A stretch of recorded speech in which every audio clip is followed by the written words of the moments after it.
welcome to another episode of I Demand a Homestead. So today what we're going to talk about is something very important if you're planning on raising chickens for food. Don't mind my loud chickens in the background here. So anyway, what we're going to talk about today is how to process your broilers in a way that is humane. Okay? So what we're going to do today, I've got my chicken tractor behind me, and we're gonna process we've got about 12 chickens in there. We're gonna process the boys today because I don't know if you can see that our house is right behind in this video, but these boys have been crowing for a few weeks now, and they start crowing at 3 a.m., sometimes earlier, and so we've decided that it's time for them to kind of be done, for lack of a better word. They're about 13 weeks old.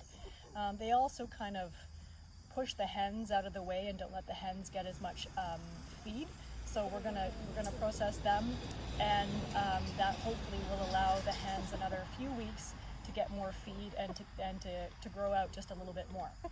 So when we're thinking about kind of how to do this humanely, I looked on the internet for lots of different ways to do this before I started raising chickens for meat, and I really couldn't find a way that was satisfactory to me, because what I'm seeing right now is a lot of people will put the chickens upside down into a cone, which I think is a good idea, because then they feel snug and they feel safe and they're a bit more relaxed with their heads down, because that causes the blood to kind of flow to their heads, and then they relax, which is why a lot of times you carry a chicken by its feet for that very reason, because they don't struggle as much. However, what a lot of folks out there are doing right now is they're when they're upside down in that cone, then they slit their throats. And I can understand why you would do that, because you want the chicken to bleed out. The more blood you get out of it, the better quality of the meat.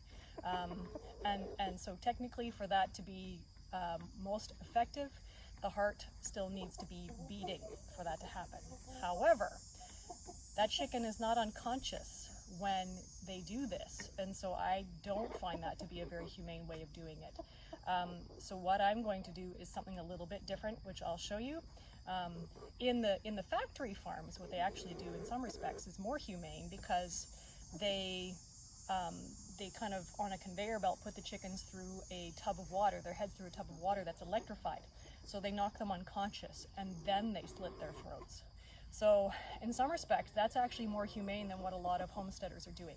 But I hope that my method kind of doesn't compromise the quality of meat too much, but is much more humane for the chickens, and that's really, to be honest, that's my priority. Hello, girls. All right, so kind of how to talk about what we're going to do. So I am going to use a cone.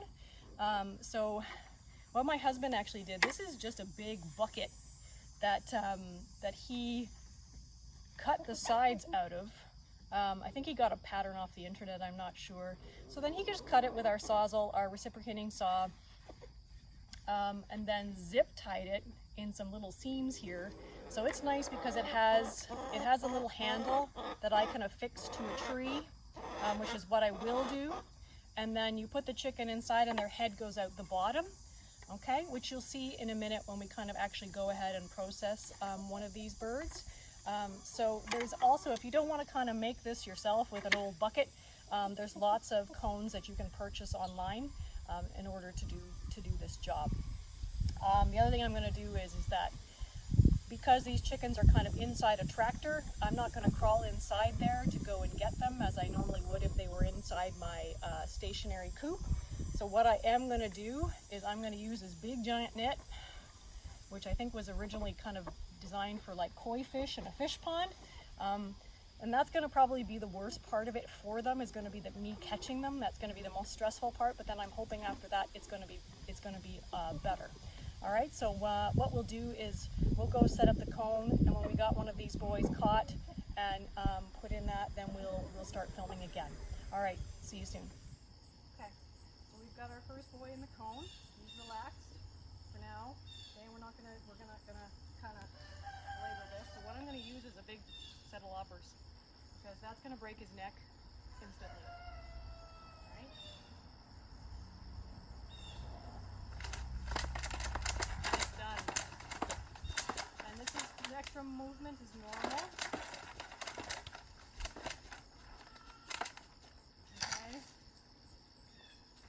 isn't normal.